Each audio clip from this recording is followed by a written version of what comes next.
Good morning, everyone. It's so nice to see you, and I'm sorry we were a couple minutes late, but here we are now.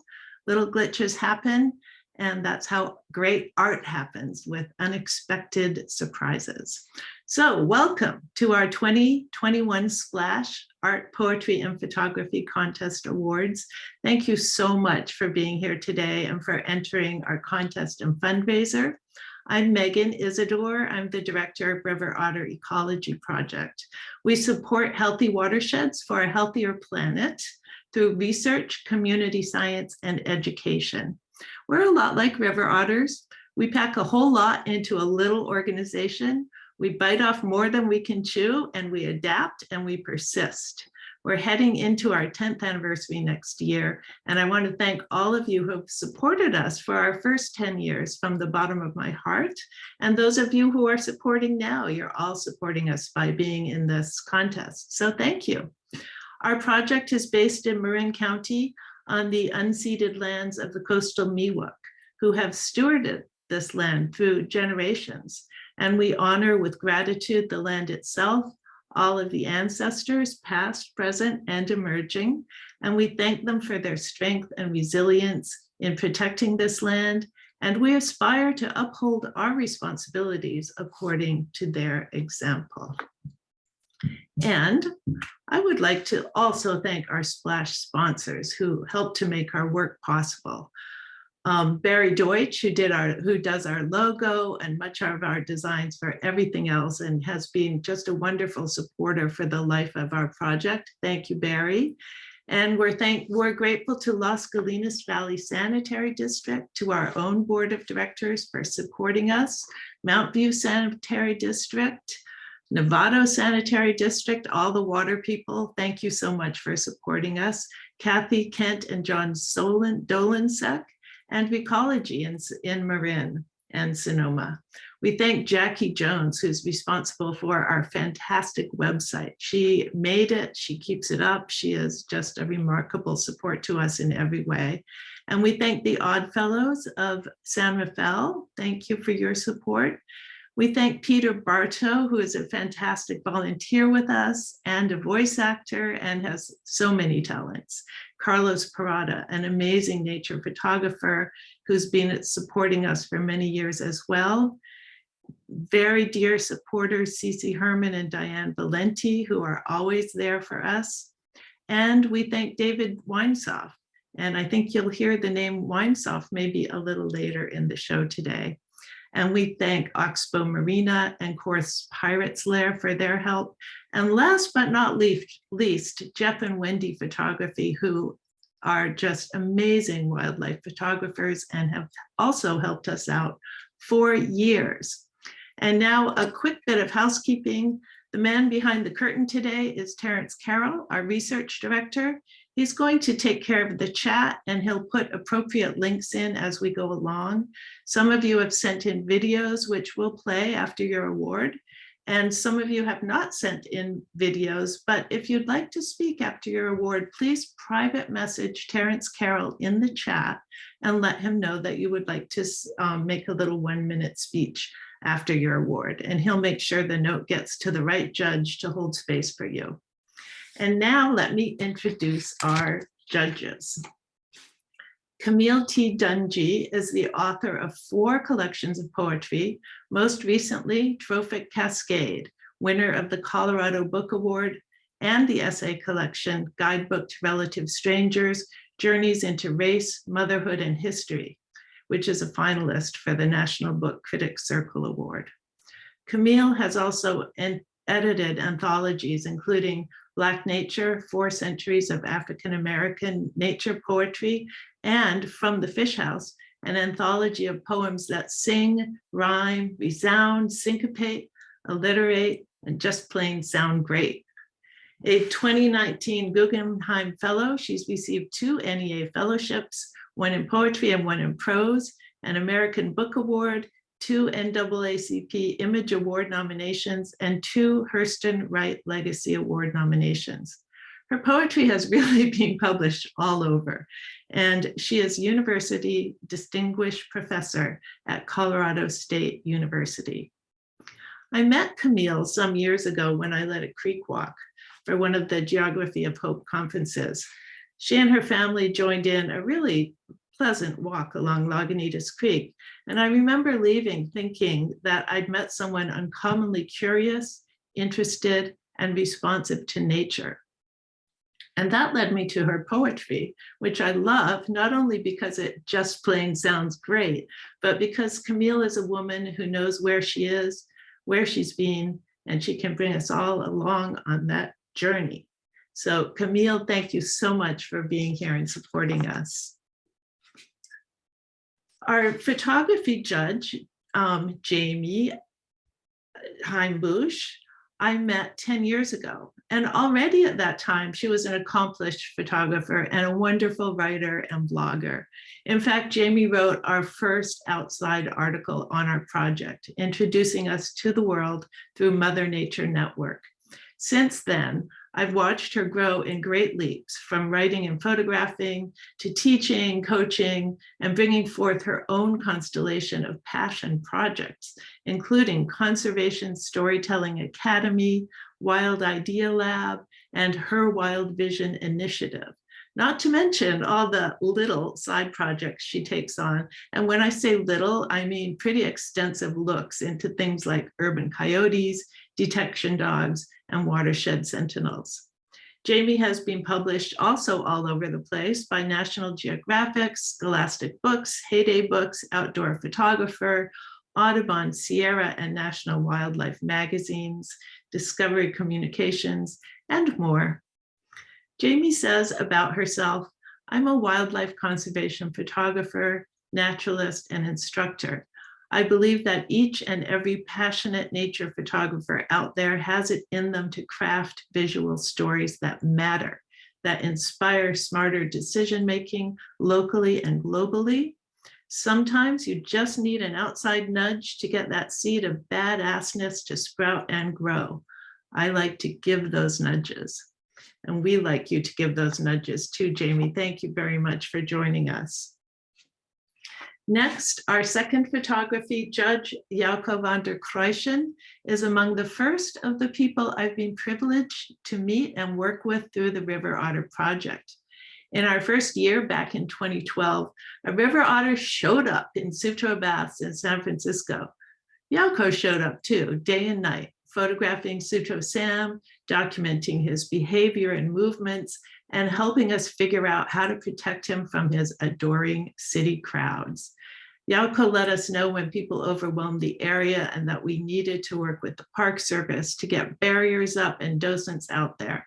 In fact, Jouko was the first otter docent as well as chronicler par excellence. During that time, he taught a lot of well-meaning people how to view wildlife a little more responsibly. He's also one of the finest urban wildlife photographers around, finding and documenting the doings of our wild neighbors in cities like San Francisco and now Amsterdam. It takes a special kind of tenacity and patience to capture animals like coyotes, burrowing owls, harbor seals, plovers, hummingbirds, all kinds of raptors, and of course, raccoons, living their wild lives in the midst of everything that urban encompasses. When I lived in the city and worked with wildlife, city people would sometimes tell me that wildlife doesn't belong in cities. Jouko helps the world see that wildlife not only belongs, but enriches human life in cities. He's the subject of the PBS feature Walk on the Wild Side, which is viewable on his website and on YouTube.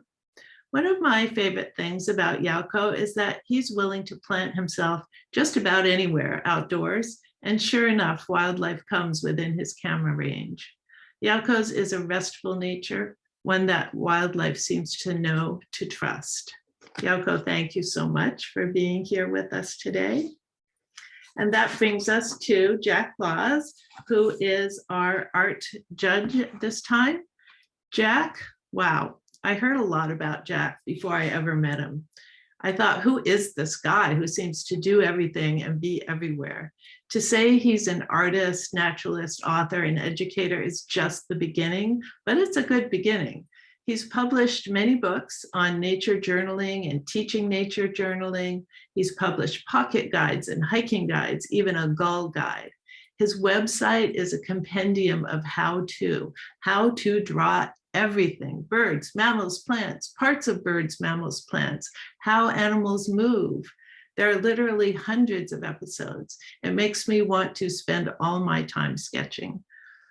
Besides teaching us how to observe, wonder, and document what we see, he advises on how to start a nature journal club, how to think like a scientist, how to add numbers to your nature journal, tracking, creative lettering, and dozens more topics. It's actually very difficult to relate the breadth and scope of Jack's work. You'll just have to visit his website and see for yourself. Jack has won many awards, including the Terwilliger Environmental Award, Outstanding Learning Disabled Achiever Award, Together Green Conservation Leadership Fellow.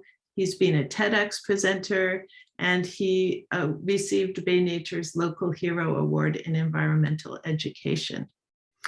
My favorite thing about Jack, as if all this isn't enough, is his generosity and his willingness and ability to share not just his talent and his education, but his joy in nature freely and with grace. Jack, thank you for being here with us. As you see, we are honored with amazing judges for our contest. They have a lot in common with each other, including the rage and drive to see, to explore, experience, and distill, to record, to use their imaginations and every bit of their ability in the service of supporting the planet. And that is what we must all ask of ourselves during these difficult times. If we're to turn the tide on our planetary crisis, we need our artists like we never have needed you before. In order to make change, we must imagine the change. We need to create the change, and every one of us has a part to play. Your art matters, your thoughts and your actions matter. The fact that you're here today matters, so keep making art and keep creating the world that you want to live in. And now, without more chatter from me, let's move on to our awards. And we are going to begin with our young people and with Jack and the Children's Art Awards. And I just realized I did not click through our judges' photos. So let's go through them quickly. Camille, Jamie and her wonderful dog, who's the only dog I've ever met who really doesn't chase wildlife. Yauko in a photo of a coyote in San Francisco, and Jack wowing some kids with his art. All right, let us move on to Jack.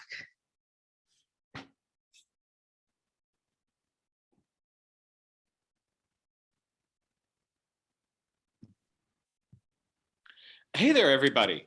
I'm delighted to be here with you. We're going to be looking at the three winners in the children's art category. And I wanted to start you with this, this beautiful piece by Adam Lee. What I see in it, there are several things that really caught my eye. The first is just the message behind the image, the connection that Adam feels for the earth. You can see that a tear perhaps for the planet falling from the eye of the figure that you see in the background. But also visually, this is a really intriguing piece. The use of splatter in the background, just adding texture and color, and the soft grading of grays in the area that is beyond the picture. These just came together that makes a striking piece that combines line art with watercolor textures that carry a very powerful message. Adam, thank you so much for creating this piece and sharing it with us.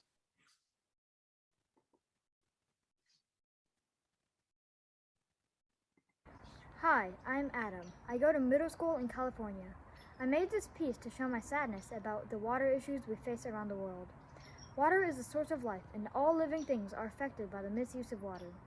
Problems like drought and no access to clean water are getting even worse because of climate change.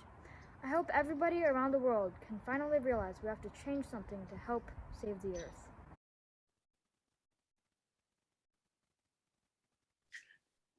Adam, thank you so much for these words and your artwork, which conveys that message. I hope that we can continue to learn from people such as yourself to inspire us to protect this earth and the water that gives us all life. Thank you, Adam. Congratulations. Our second piece, called Happy Beaver in the River, frankly, makes me really happy.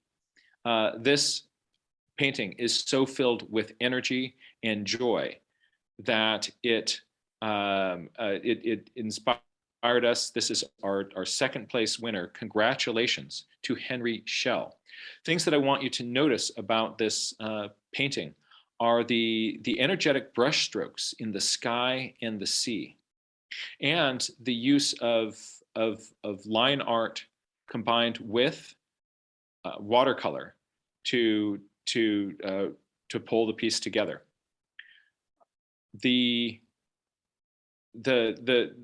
beaver is just such a joyful, engaging, and a prominent creature. I really feel kind of a sense of connection and identity with it. You've got a real individual there as a beaver, and I love seeing it there nibbling on its piece of wood. Henry, thank you so much for creating this piece and sharing it with us to inspire us to be better stewards of the planet. Hi, I'm Henry Schell. I drew the Happy Beaver in the River, and I drew it because I like beavers, and I like them so much because they have a special technique of slapping their tail when they go underwater when there's predators. And I like Indian design because I got into it a couple months ago, and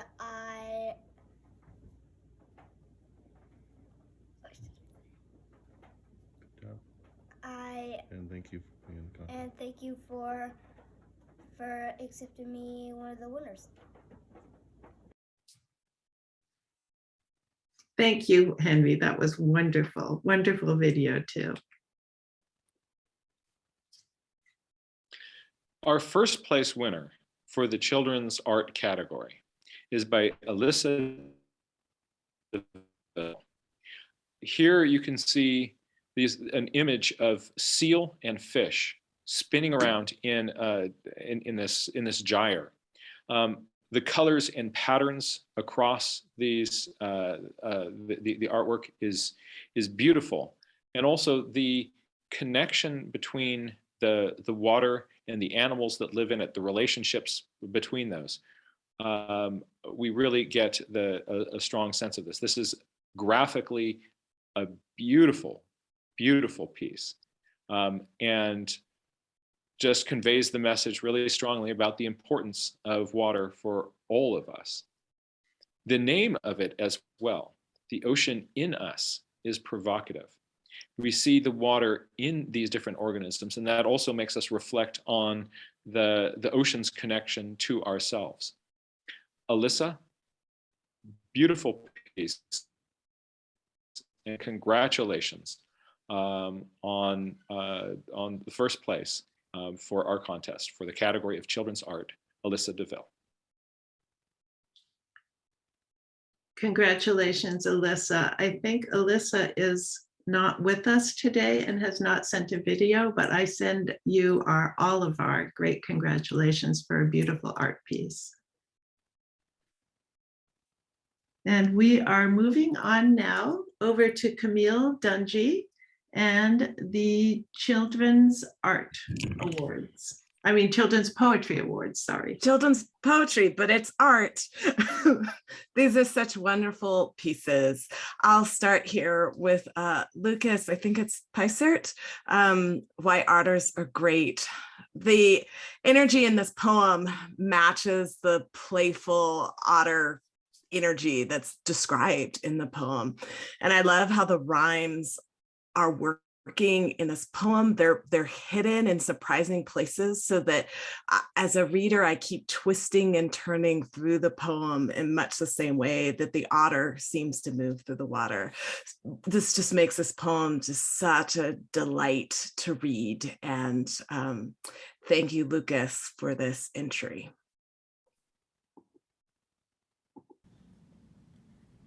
My name is Lucas Peisert, and one thing that inspired me to do my poem, Why Otters Are Great, is that there's some otters in a lagoon down the street that have been playing there.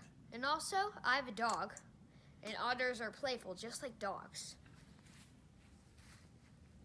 Yes, indeed. And also, like I said last time when I won last year, Elkhorn Slough also inspired me a lot. There's a whole bunch of otters there, and they're really cute. They love playing. And I went on a boat there a long time ago, and it was really fun. Thank you. Thank you so much, Lucas. It was great to see you, and I'm so glad you entered again. Keep entering. Art is one of the most fun things we can do on earth. Over to Absolutely. Absolutely, Megan. And it's such an important way to connect with others with this love. So thank you, Lucas. Our next poet is Jania Carr with the poem Water. And as the West faces this ongoing drought, this poem feels so right and so necessary. It's like a rain chant that could bring us the hydration that we need. I appreciate the way that this poem offers possible uses for water, but it also leaves open the room for ways of thinking about this precious liquid beyond the scope of our current imaginations. The poem doesn't shy away from reminding us about the danger of polluted water, and it's so that I come to the end of it really, really wanting that fresh and clean water that the poem describes so much. Jania, I think, is here and wants to speak really briefly, and so let's turn it over to Jania. Oh, okay, wait. Hi, can everyone hear me? yes. Okay, so the poem was inspired by over here. We had our garden was not getting enough water, so I wrote a poem about what I needed for my garden in order to grow. So I actually didn't expect this to get anywhere in the contest, so I'm really happy I even got second place. I think that I'm supposed to read this, right? I'm supposed to read this. We would love it if you would read it. Okay, I'm gonna try not to let my heart jump out my chest right now, but all right. So, raindrops, dewdrops, I beg you, fill up my lake. Raindrops, dewdrops hanging from the pine, please replenish my well. Raindrops, dewdrops fall into my pail so that I may bathe. Raindrops, dewdrops, I shall use you in my tea, soup, and I have more uses for you yet. I shall drink water if it's fresh and clean. Water is precious, and polluted water can poison me. Wow. Thank you so much for reading that. I'm really glad you did.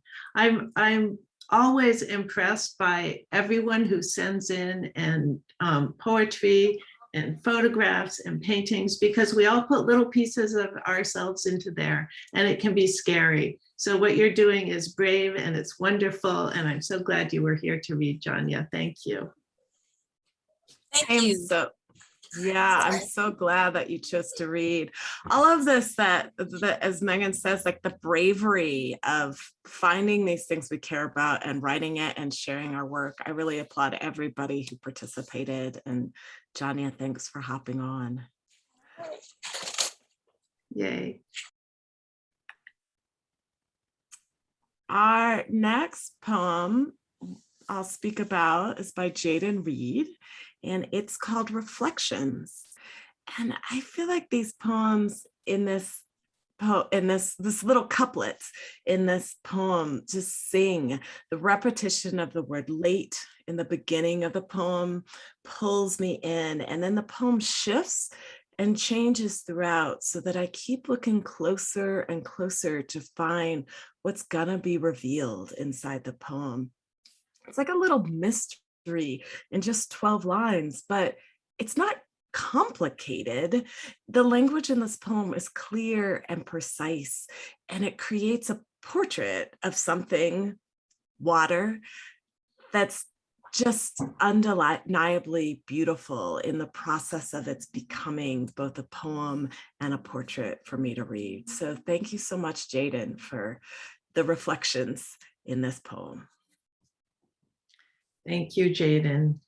And I think Jaden is not here today, and I don't have a video from her, so, or him, from them. And I'll thank you both very much for entering the contest. And congratulations, first place, children's poetry. And now we are moving on to children's photography and Yauko. Take it away, Yauko. Hello. Let me just adjust my screen here so I can see what I'm saying.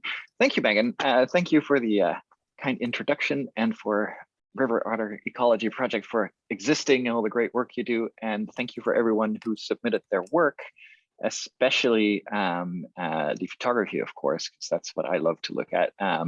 It was great to look through every single submission. And I'm very happy to say a little bit about the winners, starting with the children's category, starting with third place, Vivian De Lau Wang.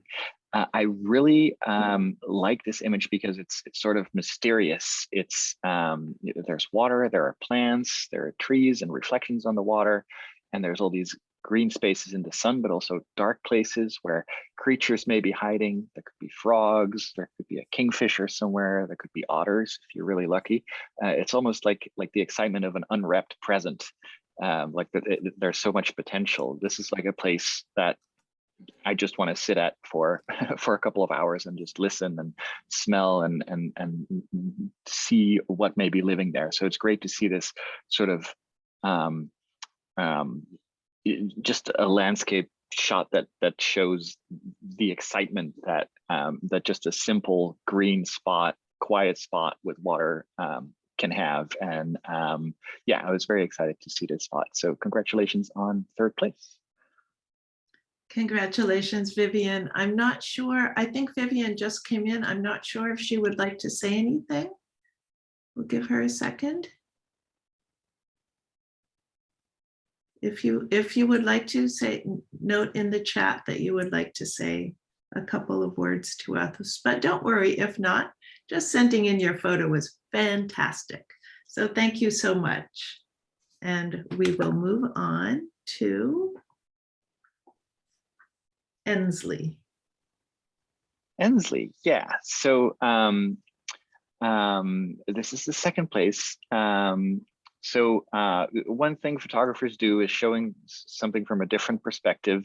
It's not just showing the things we all see when we pass, but it's about stopping and taking a closer look and then capturing that and then showing that to the world. That's what you do with a photograph. You capture something you see and you show it to other people. So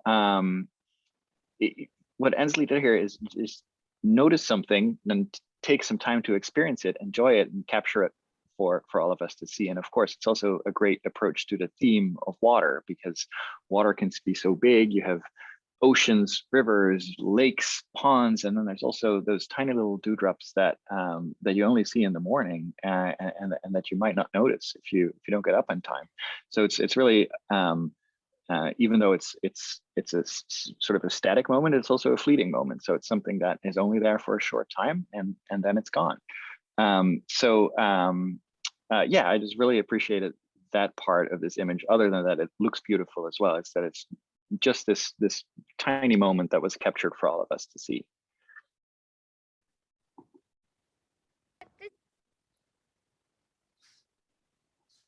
Oh. Was there a video? Yep. This photo because Yay. it was really amazing how the water droplets sparkled. The idea came from looking out the window and seeing this succulent with water on it, and it hadn't rained. It was dewdrops. That water helps us keep the plant alive and us alive. Thank you both so much for being in that great video. Really fun to watch and gorgeous photo. Thank you, ladies. And we'll go next to Anastasia. Yeah, so Anastasia, so this is almost a very familiar image to me. It is I've taken many photographs almost exactly like this, actually. It's not only is it a technically perfect shot when you see it full size. The bird is, I believe it's a marbled cotwit. I think I'm right about that. If it was taken in the Bay Area, it is. It's tack sharp and it's correctly exposed, freezing the moment, and at full size you can see the water, that little splash is just perfectly frozen in the moment. The bird may look a little relaxed with the eye half closed, or maybe it's squinting for the sun. But what I really like about it is that it's not just a cropped close-up, but you actually see the bird in action in its environment, in the surf. So there's the shallow in the front, and then you see those waves breaking in the background. So it really, it's not just a static image, you actually capture the behavior really well of what this bird is doing and how it interacts with the environment. So yeah, it's really a lovely picture, and a great angle too. I myself like to get low, so you see the animal sort of from the perspective of its own environment. So you see this bird in action, and it's like you're there. It's like you're another bird foraging together with this bird. So that's what I like about this image, and congratulations on first prize. Thank you, Jaco. Thank you, Anastasia, and congratulations. Thank you for entering. And we are next moving on to Jack with youth art. So this is our second category, different age category. And this piece is a page from a nature journal, River Otters and Other Creatures at Seadrift Lagoon. And as you look into the page, you can see all of the different discoveries that our winner Spencer Nuss had on that day. So there are bat rays swimming around, looking down, finding jellyfish, the otters splashing around, the leopard shark, halibut. Notice how Spencer is using words and pictures and counting things here. Also, as a good scientist, Spencer is recording the weather up in the corner of the page. All of this just gives you a sense of place, the connections between the species, and as a final touch, the dividers between it. Spencer chose to, instead of drawing a straight line, just turned it into this wavy line that suggests the water of the place. So these observations were done in field from life, and it's a wonderful example of observational journaling. And Spencer, really proud of you. Congratulations on winning third place in our youth art category.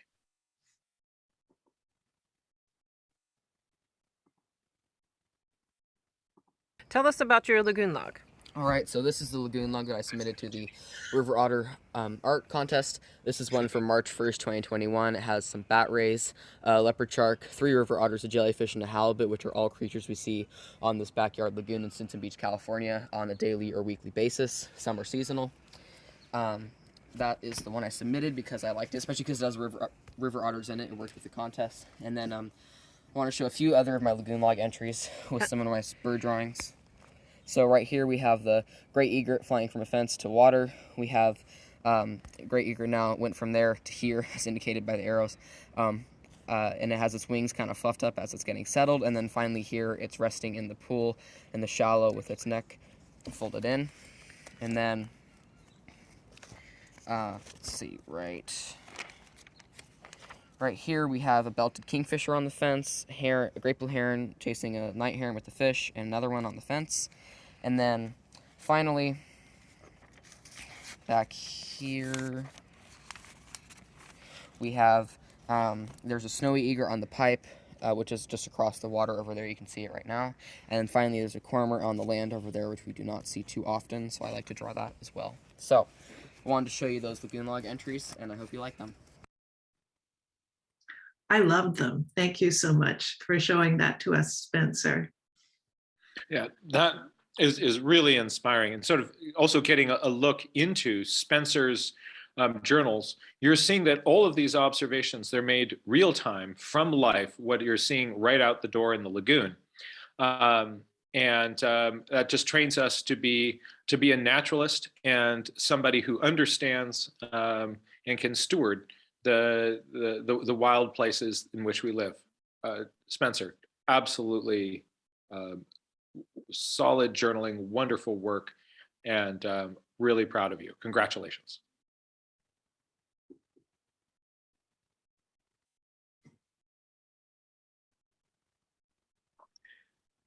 This piece by Kai Hardy called Water Droplets is visually really intriguing.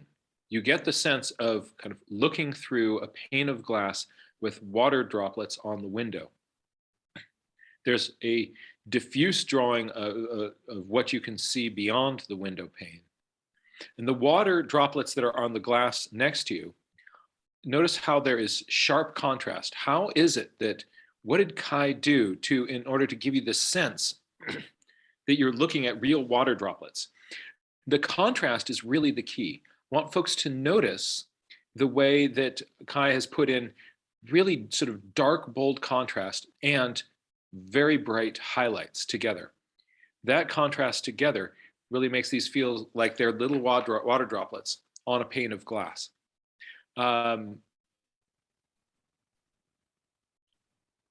It keeps my eye just sort of moving around. I find it's peaceful, it's relaxing, and it feels wet. I love it. So Kai, thank you so much for sharing this piece with us.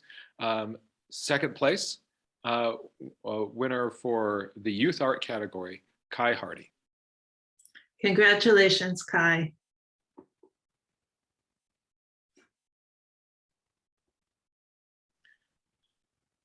Our winner for the first place youth art category is Healthy Waters, Healthy Otters.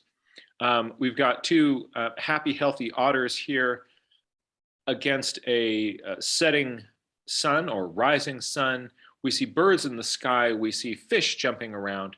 The whole piece is just filled with such positive energy. It also reads really strongly from a distance. We can see those warm colors, those cool colors together, all play together very, very nicely, going up into a cloudy sky. I really like the handling of the paint. I really appreciate the energy and the joy that comes with this. I like also the way that the two otters, slightly different positions, you feel that they're just sort of moving around in play. You can sort of see the direction that each was coming from by the positions of those tails. This piece by Abby Fries is our first place winner, Healthy Waters, Healthy Otters. Congratulations, Abby, and thank you so much for submitting this piece.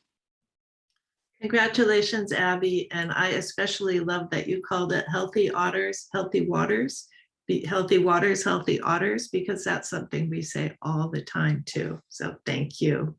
Hi, my name is Abby, and for the contest, I created a painting called Healthy Waters, Happy Otters. In this painting, there are two otters playing in the water. The message behind this painting is that we need to keep the water healthy and clean. As humans, we have a huge impact on what happens to the water in our environment.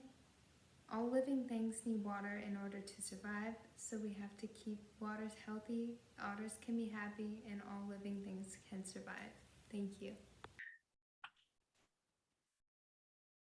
And now we are moving on to Jamie and youth photography. Wonderful. Well, it was such a joy and honor to get to look through all of the submissions. It was really difficult to make decisions, but so much fun. And I appreciate every single person who entered into this contest. Photography is my thing, so going through the photo entries was really fun. And we selected for third place, Yauko and I both selected for third place, this beautiful image by Ellie. So what I loved about this image in particular is the really strong vertical lines with a diagonal running through. Landscape photography is really difficult. It's difficult even for professionals to master. So the ability to get this overview of an environment, but using very artistic, bold lines to frame that picture does a whole lot. And being born on the California coast, this feels like a very familiar, beautiful ecosystem to me. But no matter where you are in the world, it's one that resonates. That idea of that line where water and land meet and everything that lives along that is a really important message. I loved this image so much. Congratulations to Ellie for third place.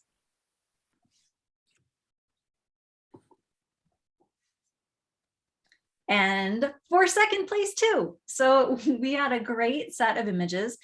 One of the things that's really great about the previous image and this one is they actually pair really well as almost like a diptych or an exploration of the types of landscapes that can be found in one area.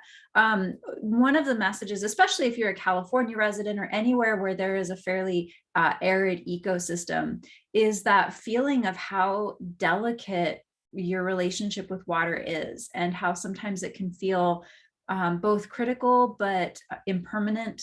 And this image, I feel like it really captured that really deep brown of an ecosystem, even inside of a marshy area, as well as the mirroring of the blues in the sky and the water. I just think that the very simple tonal balance inside of this is striking. And just like the previous image, which had a really nice vertical view, but with a strong diagonal line, that use of kind of like a graphic approach to the images, this one has sort of the same thing in a very strong horizontal line going across, but the pond in the middle, that kind of opening of water in the middle of the marshland area, reminds me or echoes a little bit of the shape of the hills in the background. So even though there's this nice, strong, solid horizontal line, it's softened by land and water mirroring the shape of each other inside of this image. So well done on getting third and second place in this competition.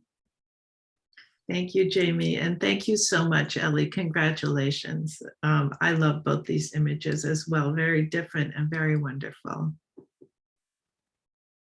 All right. And for first place, we have this beautiful shot from Maximilian. Otters are really tough to get images of. They're constantly shifting, constantly moving shape and being active. And so to be able to capture a really great image of an otter, one otter, is really difficult. Then you throw together a group of otters, and to be able to get a composition of multiple otters at once moving around where we can see so much of their facial expression, that's tough work. So this is such a great shot showing the family dynamic of a group of otters, but not only that, not only getting a group of otters where we can actually see their faces and interact with them, but we know what their habitat looks like too. So to be able to see what it looks like from eye level to be an otter inside of its ecosystem as they come out of the water and start to explore land, I really loved this moment and feeling like you're in those grasses, in that area with the otters,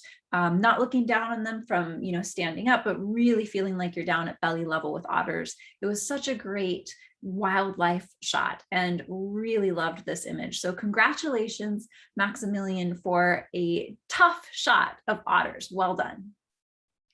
Congratulations, Maximilian, and thank you for photographing one of my favorite groups of otters. I know these otters very well, and I love to see them in this beautiful photo. Thank you.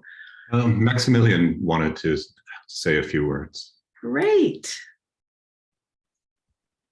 Yeah, thank you. So, with this shot, I just kind of got really lucky. You know, it was right place, right time where they came right up on the bank, and it's actually two different otter families. I think there's two moms and three young, and they were all mingling through these little, like reeds and stuff. And I took about 300 photos. I think I got like 5 in focus, but I was really happy. This one came out well. I was really proud of this one. Congratulations. It's wonderful. Thank you. I hope to see you out there one of these days. If you go to that spot, you will likely see me at some point. And now we are going to move on to Jack again and to the adult categories. Jack is going to do adult art amateur and then adult art pro. So over to you, Jack. Excellent. So we have 2 categories for adult that we're going to look here. This is a piece by Marilyn Pesh. It's a wonderful view of a sea otter. Let's take a look at the textures within this. The whiskers across the face of the otter, the textures of the spines within the urchin itself. Those are extremely challenging things to do, and here done very successfully. In addition to that, I really appreciate Lost and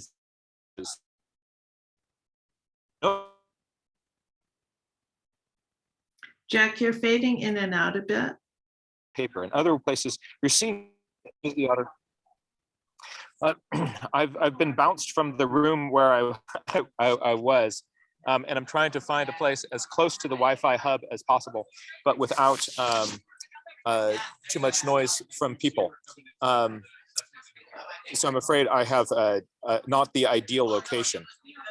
Can I be heard okay?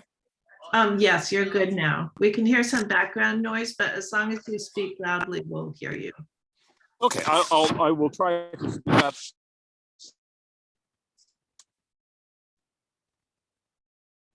Uh-oh.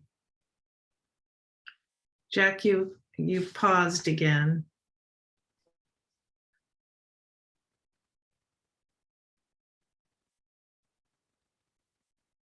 I think what we'll do now while we wait for Jack to get himself back is move on to adult amateur photo with Yauko. And as soon as Jack comes back, we'll take this up again. So, all right. Let me get up there. I'm going to stop screen sharing for a moment because I don't want to divulge the prizes before we get to them. One moment, please. No problem. Can everybody hear me okay? Excellent. I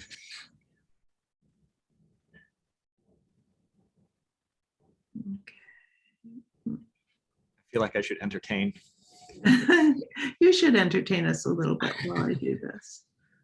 Okay, here we are. So yes, here we go. Let me screen share again. I'll be right with you, everybody. Oh, Jack, you're back. Yeah. Sorry about that. I have been bounced. People came into the room where I was presenting from before, and I'm now in a noisier environment with an unstable connection. But okay, we'll do our best with what we have. We'll do our best. Thank you, Jack. Here we go.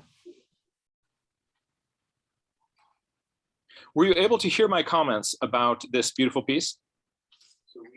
More or less. Again, your use of lost and found edges, the textures, really successful piece. You capture the feeling of the animal, and also have all of these references to its natural history and its life. I just think this is a delightful otter. Thank you so much. And thank you, Marilyn. It is beautiful. I love it too. This piece just, the entire piece sort of flows like water. There's so much motion in cascading connections by Andrea Miller. You get the feeling of the motion of the surf, the water coming down the side of the cliff, as well as just the undulating cliffs. The entire thing has motion and energy to it. The sort of subtle, subdued palette also fits together, works together really, really well. It sort of feels like this is a place that is all in the same moody, cool light. And it also has a tremendous amount of depth to it. Notice how the cliff edges that are close to you are done in some warm browns, and as you get further away, it's greens and into blues. Those color shifts give you a real sense of deep space, and is another factor that makes this such a successful painting by Andrea Miller.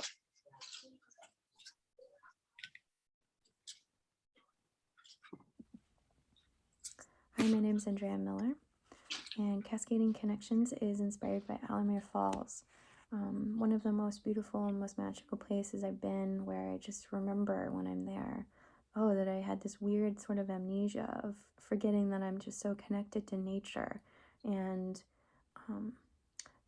that the water touched everything from my local neighborhoods from here to that point, where it's just returned from this beautiful journey back into this vast ocean.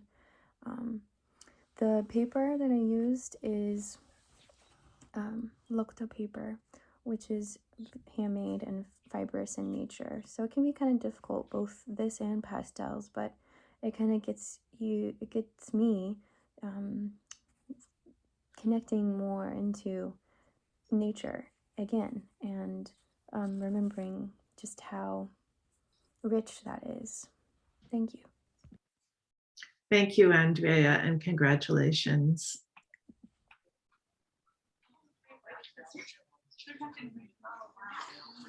Our second place winner for adult amateur, winner for adult amateur is this piece, Water, a Right, Not a Privilege. The statement holds no bars, and it's a beautiful piece. I think when we take a look at we see a character with a cup of water to their lips. Water in a transparent cup, by the way, everybody, is extremely difficult to draw. So that is that little portion in there where you're seeing through the hand, seeing the different angles in the glass. It looks like a small thing, but is incredibly challenging. The planes on the face and the planes on the body describe the small hands of the child perfectly. We can feel those and mold them around. Also, the simple clear font, water again, water a right, not a privilege, also helps emphasize the urgency and the importance and the universality of this message. This is our first place winner, adult amateur, that also just, I think it makes such an important statement for all of us to remember. Thank you so much, Heidi Weinshoff. A moving and thought-provoking piece. Congratulations, Heidi. And here she is. Hi. My name is Heidi Weinshoff, and I am utterly honored to be included in this big celebration for our planet and for River Otter Project. And I submitted this painting using the sledgehammer approach to get the message across that clean, accessible drinking water is not a reality to many people in this country and in this world. I want to just thank Megan and Terrence and everyone at the River Otter Project for all that you do to inspire young folks and old folks like me to remember to take care of the only home we've got. Thank you very much. Bye. Thank you, Heidi, and congratulations. We are going to move on to the adult professional category for art. Our third place winner is Charles Linder, T for Two. It's a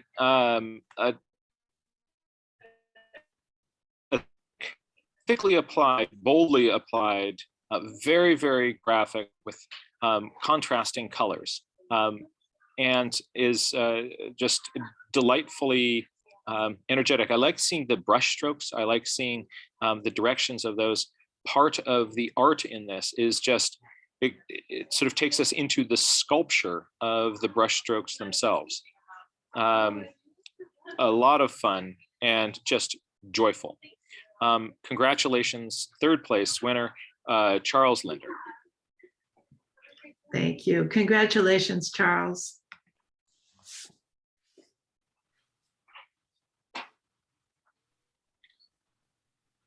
Our second place winner, the Otter Icon Bubble, goes to Erica Ramsey Bowen. What a fun of the otter, and it's looking right back at you face, holding its paw up against the side of your bubble. I feel connected with it. And it's got a little heart in the middle of its tummy. The whole thing is just so much fun. Also sort of thinking of it as an icon. This could be used in many contexts for programs where we want to kind of connect ourselves with nature, with water. I just love the joy you see in this. There's something that a technique that Erica is using here that I want to point out to everybody. Look at the very intentional use of contrast outlines. So the bottom foot of the otter on the back there, notice how the blue lines from the water are edge that clearly defines that foot away from the body. Without that, those two parts would just blend together. Similarly, where the otter's dark body would be against a dark background color, Erica has also put this pop line that emphasizes that little sort of light blue line around the edges of the otter that help you pick it out from the dark background. The result is something that reads from any distance and is just a joyful expression of otter fun.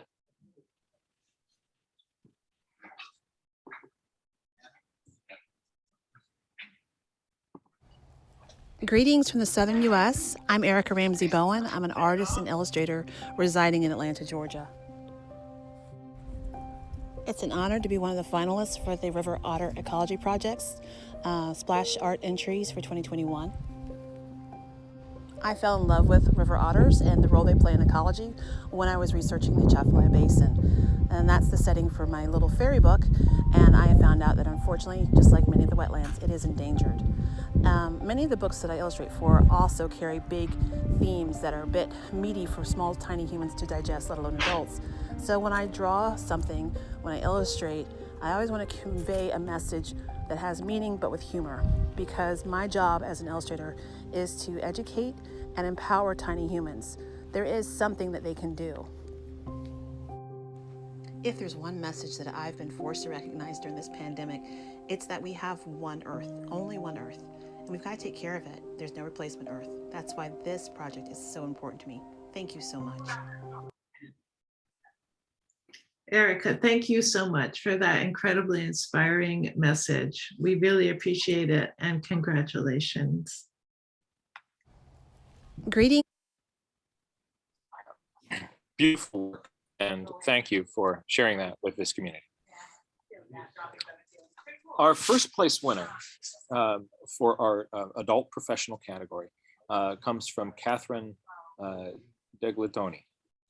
And here we sit in the middle of a cascade coming down the hillside before us, spreading out and around an island or coming down from another source.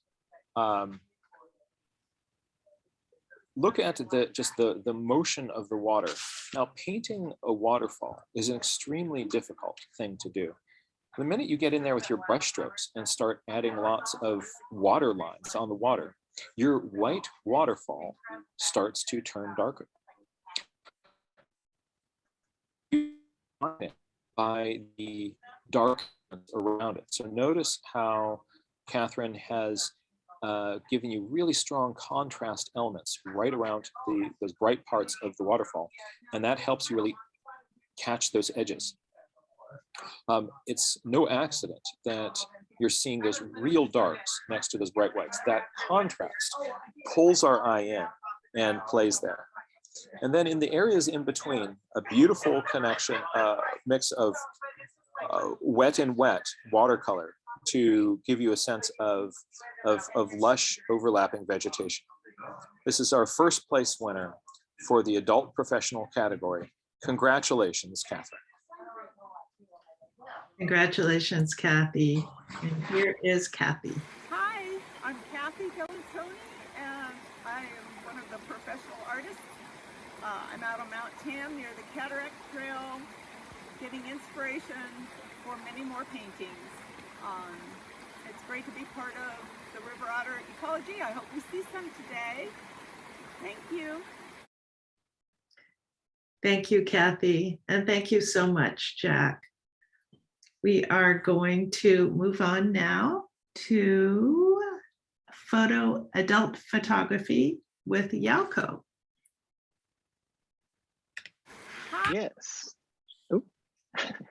We're moving on to adult amateur photography. So here is third place, Otter at Sunset by Elizabeth Winstead. This is a great shot on the theme of water. If you sort of squint and look through your eyelashes, it's a very subtle play of colors and lines. It's almost abstract, which is a great way to sit and view the natural world. Just I can imagine sitting on the water and just watching the light. It looks like a setting sun with the yellow light playing in the water. And there's this trove of artscapes like that all around us, and it's just really nice to get lost in those.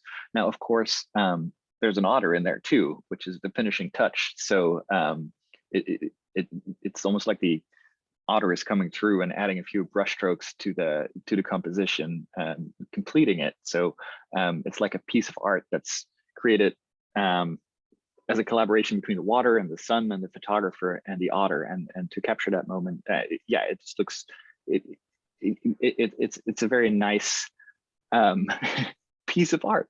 I guess that's all I have to say about that. So congratulations and thank you for sharing this one with us. Congratulations.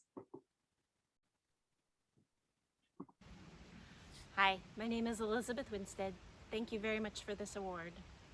This year I attended the California Beaver Summit and learned how cool beavers are. They're keystone animals and they create habitat for themselves and other birds and animals like otters.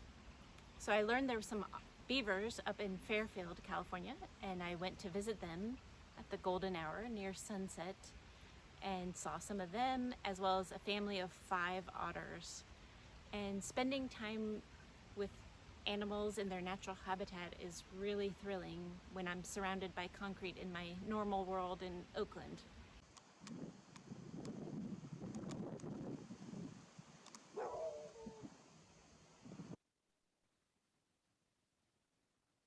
I'm really excited to share this photograph with other people, and I hope that more people care about animals like otters and beavers. Thanks. Thanks, Elizabeth. Onward to, ooh, there we go. All right, here's second place, adult photography amateur. This is The Mink at the River by David Harper. And this is a beautiful image and a close second place. I was talking earlier about showing the environment as part of the composition, and that of course doesn't mean that you have to show everything in focus. You can use the camera to paint with light and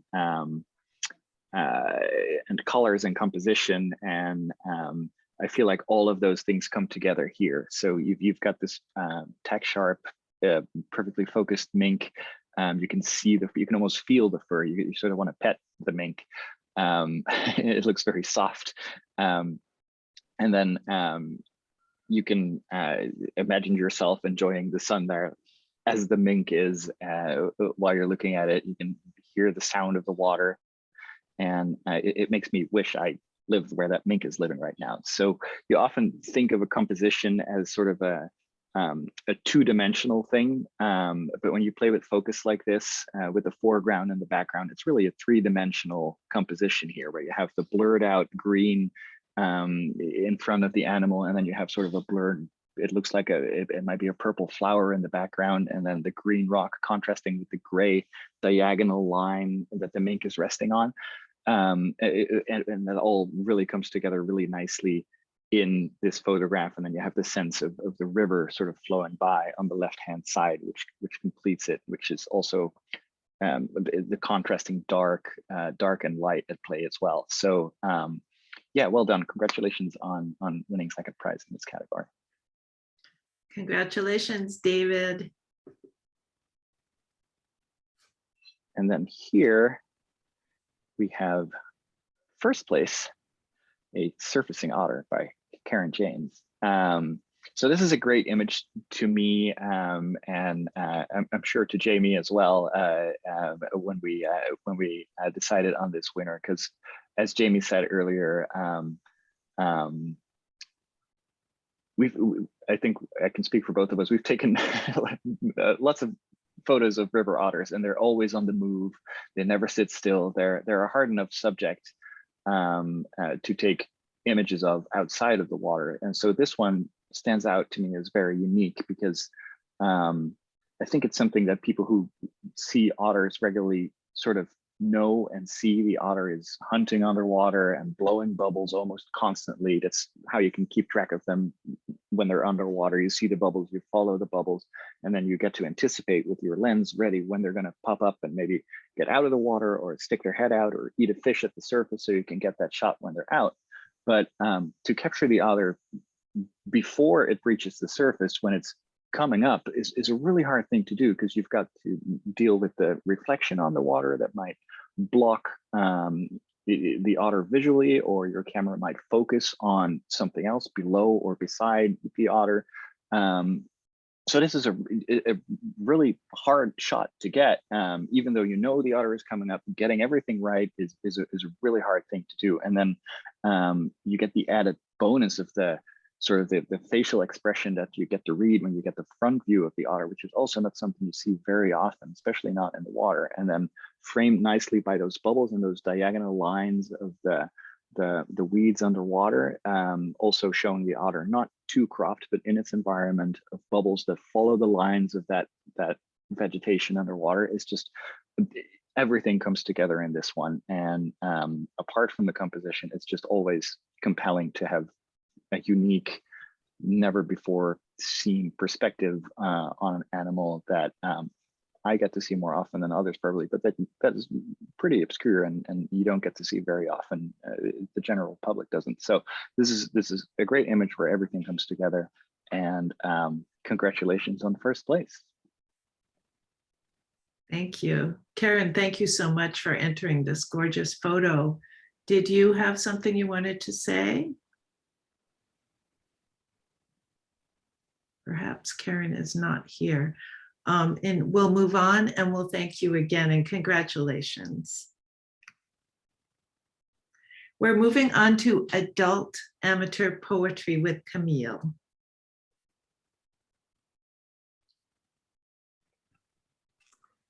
Hi there again. Yes, I also got some art with this one, which helped. The title of this poem the image that accompanied this poem. They both do this really great work for welcoming me into a space of immense calm and peace, but also possibility of what else may happen. Just the blessing that's offered in this poem, with the propulsion of the human swimmers and these other swimmers alongside. I feel like there's this way: swim free, swim as one through the turbulence, through calm. I would hope that the message of this poem could really guide my movement and all of our movement through our days. Thank you. Hi, everyone. First, I would like to thank the River Otter Ecology Project, their sponsors and judges, and the participants for this opportunity to connect. A benediction. With sunlight sparkling from above, live in boundless joy, swim free, swim as one, through turbulence, through calm. Share the bounty from the ocean, there for you to enjoy.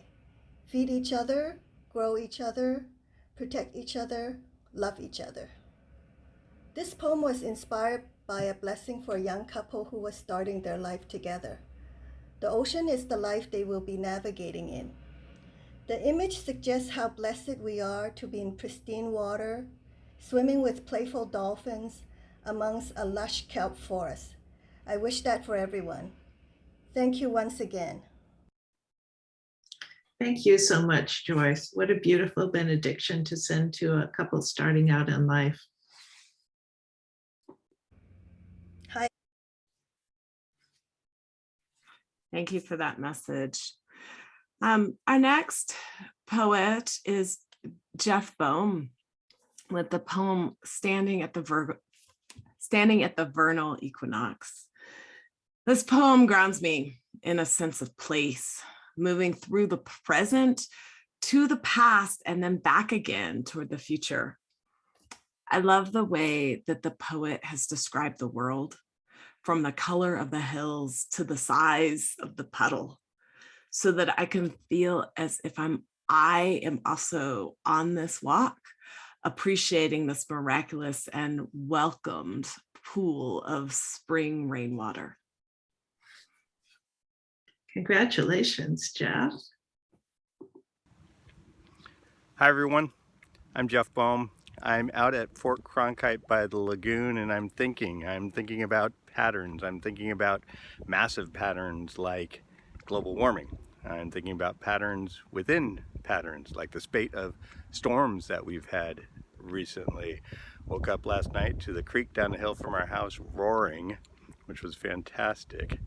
I'm also thinking of river otters. I'm hearing the water lapping off on the shore by my left, thinking about the river otters that live in this lagoon, how fortunate we are to have wildlife like that in abundance here in the Bay Area. And I'm thinking about the water that sustains us all. I'm also mindful and appreciative of the fact that the River Otter Ecology Project gave me an opportunity to pause, to reflect, and to meditate on all of this. Thank you for that. Congratulations, Jeff. Next. And our first place winner in the adult amateur poetry section is Peter Jane with his poem Stillness and Peace on Stone Lagoon.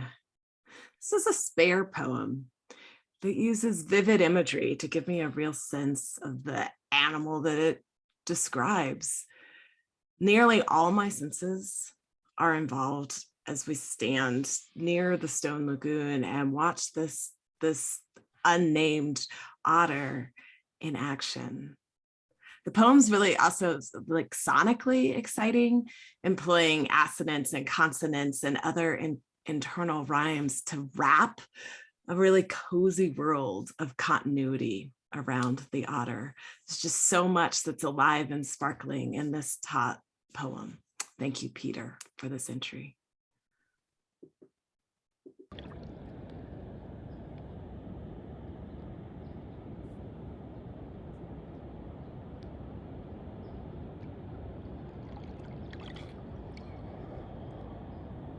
Stillness and peace on Stone Lagoon. Through water serene, a gleaming sleekness surfaces in the morning sun. A creature between worlds, equally at home in water and land. A freshwater mermaid, velvety body, but whiskered muzzle and dangerous little claws. The crunchy sound of a mollusk being crushed by rasping teeth. In the flash of a sudden, our sinuous being dives and disappears, leaving circles and ripples over the stillness and peace of Stone Lagoon.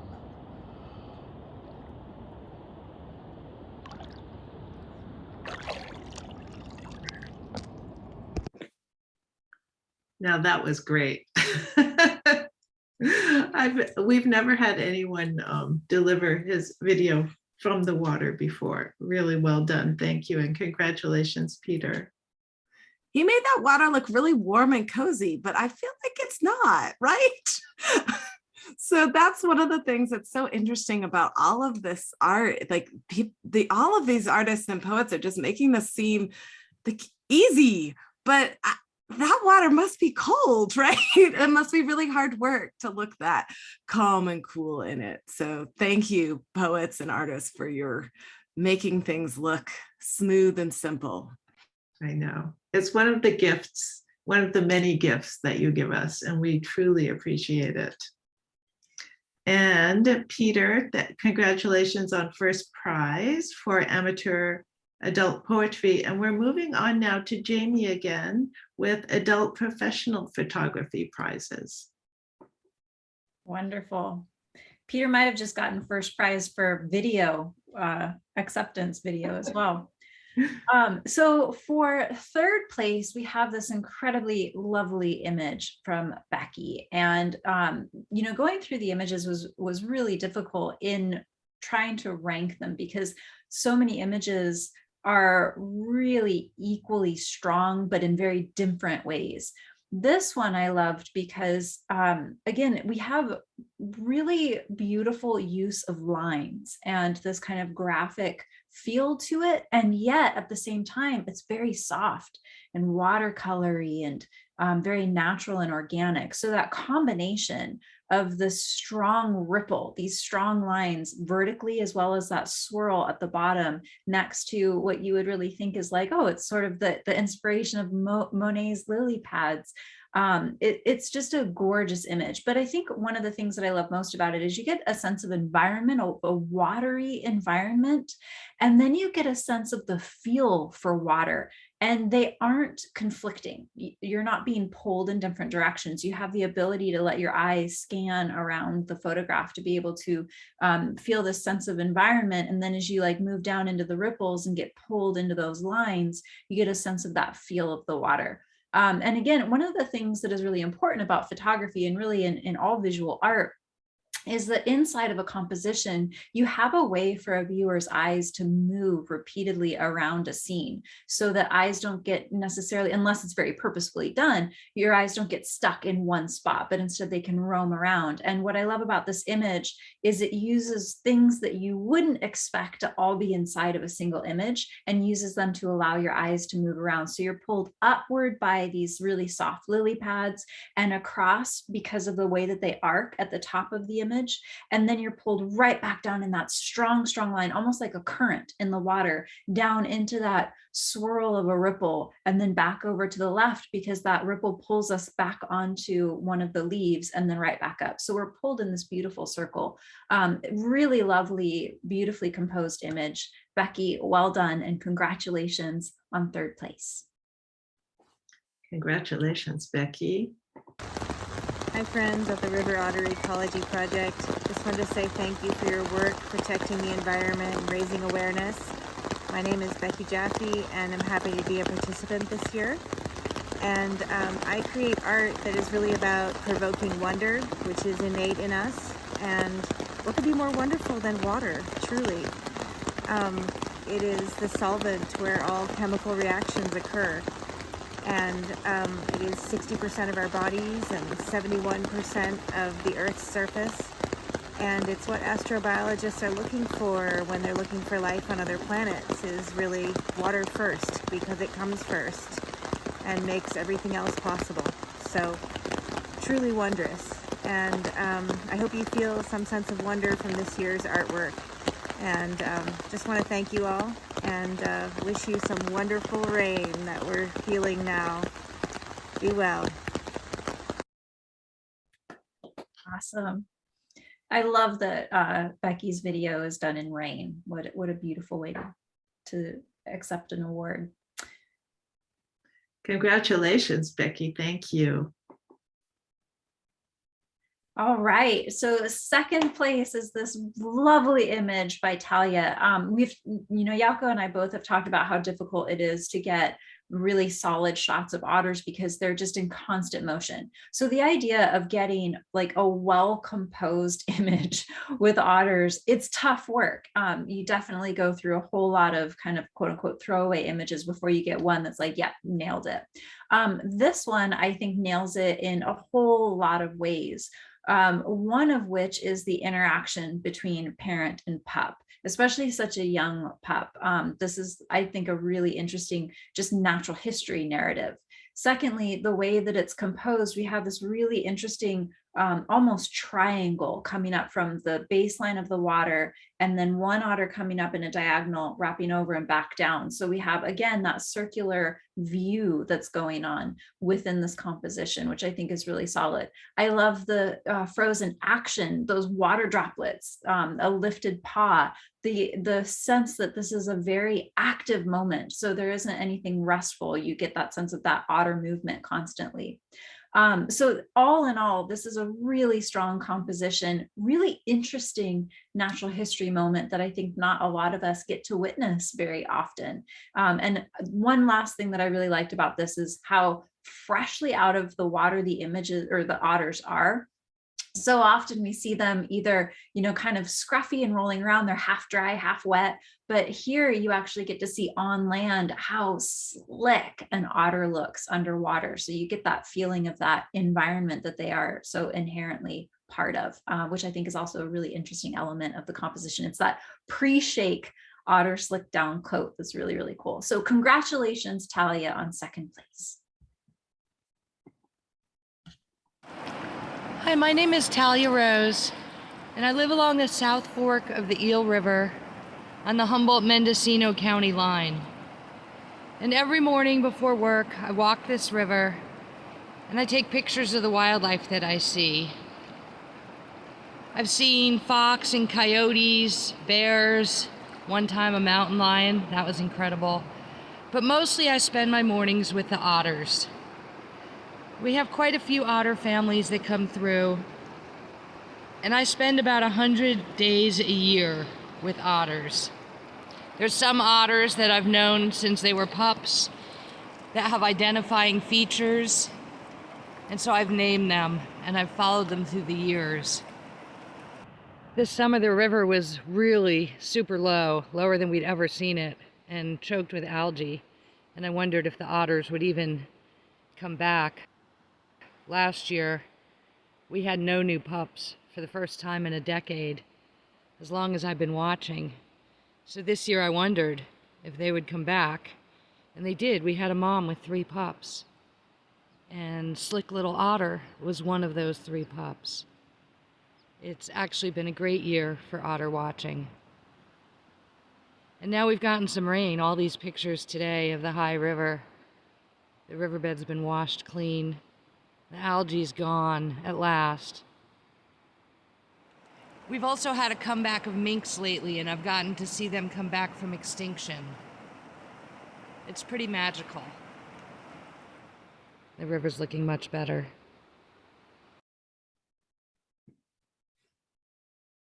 So great. Congratulations, Talia. I have been following Talia on Facebook for many years, and her storytelling is remarkable.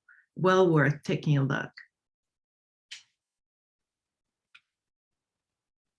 Wonderful. All right, and for first place, we have this image from Brianne. Now, one of the things that really stood out to me for this image, and Jaakko and I both agreed on this point, is that this is a very bold entry for a photography category inside of a contest, or for a contest in general, because so often entries revolve around like something that is very distinct, especially in photography competitions. There's a lot of emphasis on having like portraits that are tack sharp and all of these elements that are really standard. And this one is very different, very unique from that standard entry. And I feel like it really gets at the heart of the theme of this contest, which is water. How does water feel? What does it make you feel when you look at it? What is it like to sit down quietly and to contemplate maybe a riverbed or a stream or a creek or an ocean? And what is it that you see and feel when you're sitting there? And so rather than being something that is really distinct, you know exactly what it is when you're looking at it. There's not a lot of room for interpretation. Appreciation, yes, but you know, there's a very solid subject. This one actually leaves loads of room for just pondering, like allowing shapes to come up to you, allowing movement to come up to you. It's not your typical entry. And because of that boldness and the beauty behind it, this really stood out inside of the contest. So for me, I see so much of that clash between red and green. I see what I imagine to be a carp or a goldfish or a salmon swimming diagonally across the lines.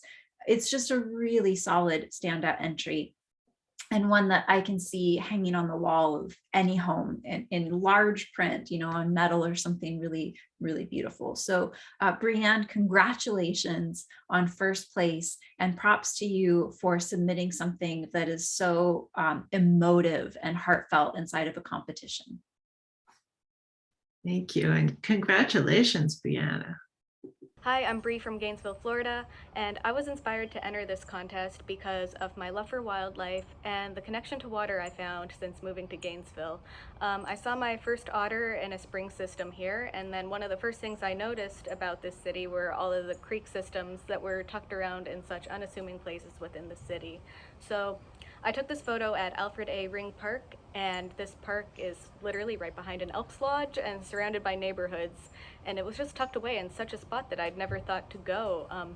But it was one of my wow moments in Florida on this hike when I rounded the corner and saw the expanse of the creek system and the way the waters were flowing together.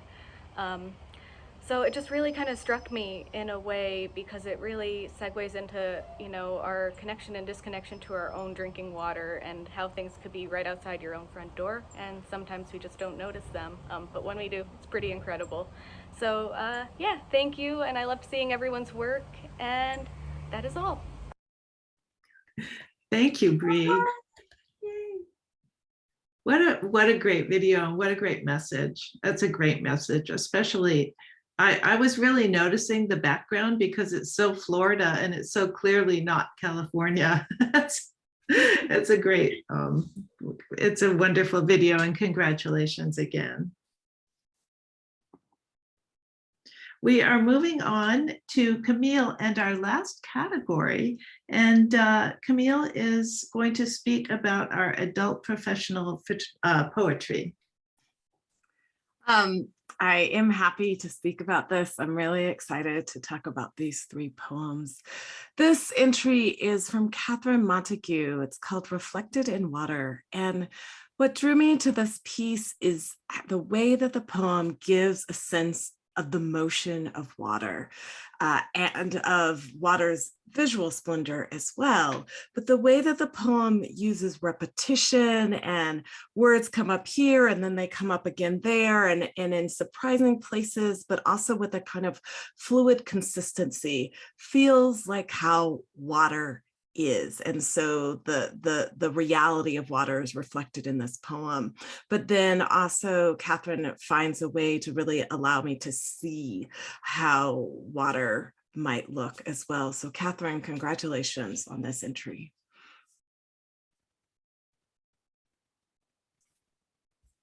Congratulations, Catherine.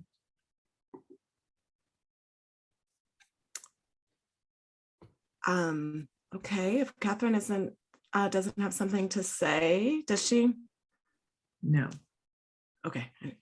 So the next entry then is Terry Glass with haiku. Much is said with so few words in this poem. The images here, especially the white boomerangs, are exciting and surprising. There's room for humor in this display of reverence, which is really tricky to write a poem that's really, really serious and reverential, but also has such levity and light in it. And so that's just refreshing. And I just wanted to thank Terry for helping me to see these three beings through new lenses. Thank you. We have a video from Terry.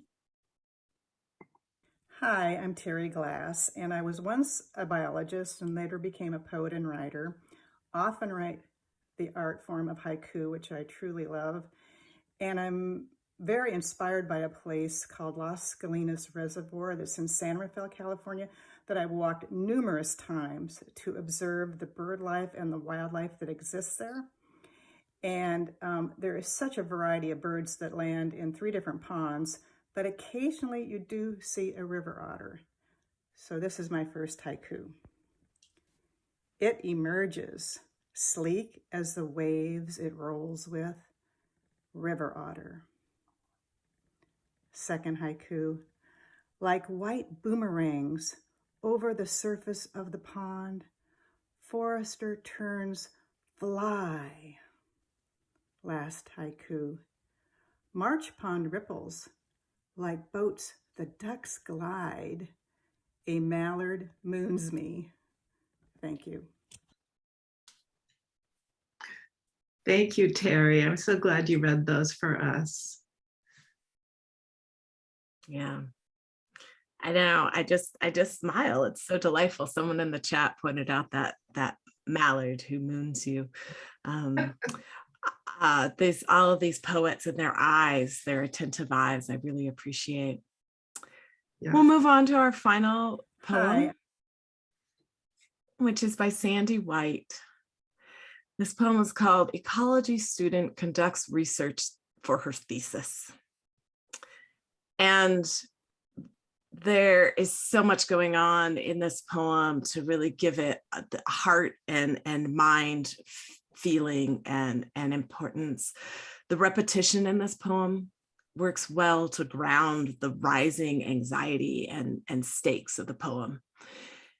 It's like this constant din is created with the returning rhymes and the language, which seems to fit the awful outcome of the student's study.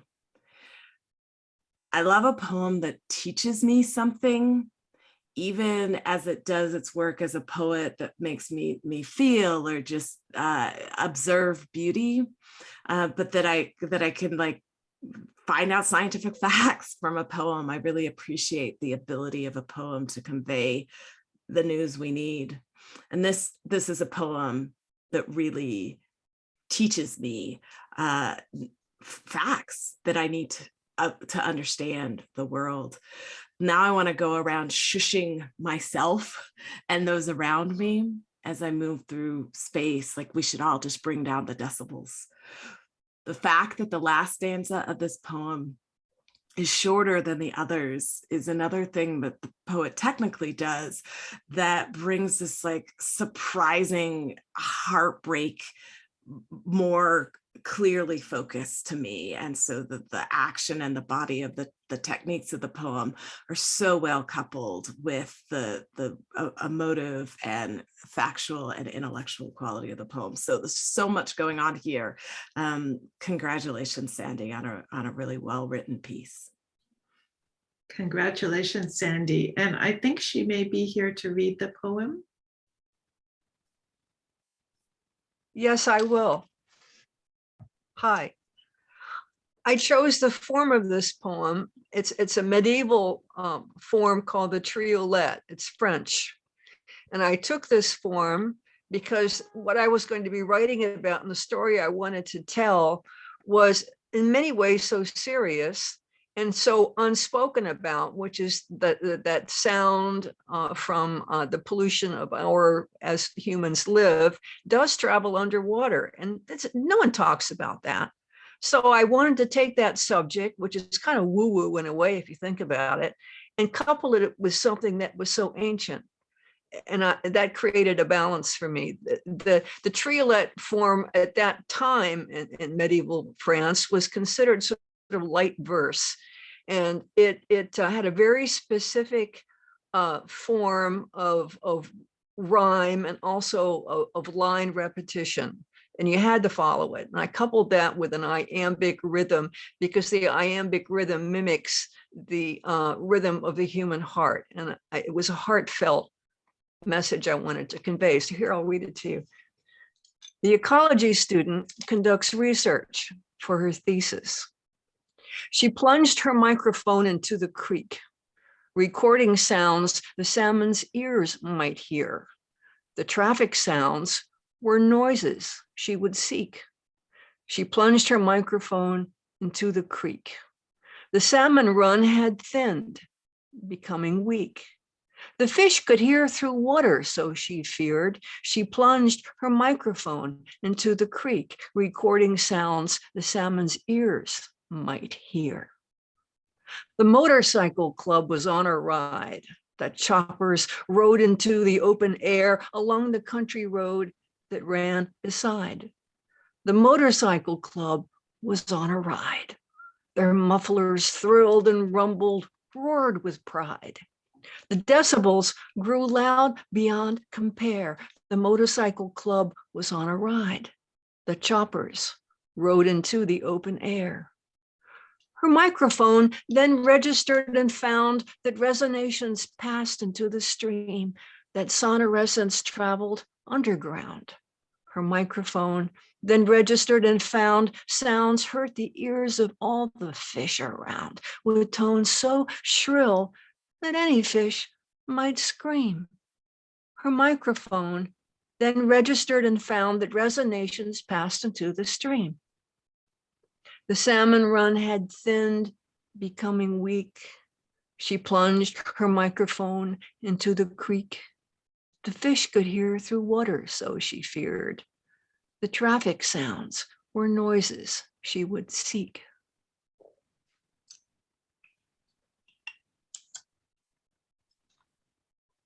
Wow, that's a great poem. Congratulations, Sandy. Thank you. It's lovely, and thank you for sending it in, and thank you for reading it. Hearing it is fantastic. Thank you. Camille, do you have anything else to say? You all saw from that presentation these really wonderful poems, and in every one of the categories I was able to read the children and youth and the adult amateur and the pro. They were fantastic, and so I am grateful for the opportunity to spend time with your thoughtful, careful, beautiful words, and devastating I see in the chat there too. Thank you for your time and care, and also Megan for the opportunity to serve as this judge. Well, we are close to the end of our presentations, and I want to thank all of you judges so much. Yauko, Jamie, Camille, and Jack Laws. Every time we do these and every time I talk to you or hear from you about the pieces that come in, I learn so much more. And my work as an ecologist and as an artist is always to create and to make connections, to pay attention, as Jack always says, pay attention, observe, connect, put things together. And I think between science and art and all of the humanities that come to us through all of our artists, we can actually make changes and make connections. And when I say keep doing art, keep speaking your truths, I mean it. Please do. We all need to keep doing that. And I know all of our judges do that. And all of you who have given us so much wisdom and so much beauty today are doing it as well. So I want to send you all a big thank you. And I hope to see you again in our future competitions. And thank you so much, judges. And I think that's the end of our presentation. Everyone have a wonderful day, have a great weekend, and we'll see you again soon. Bye.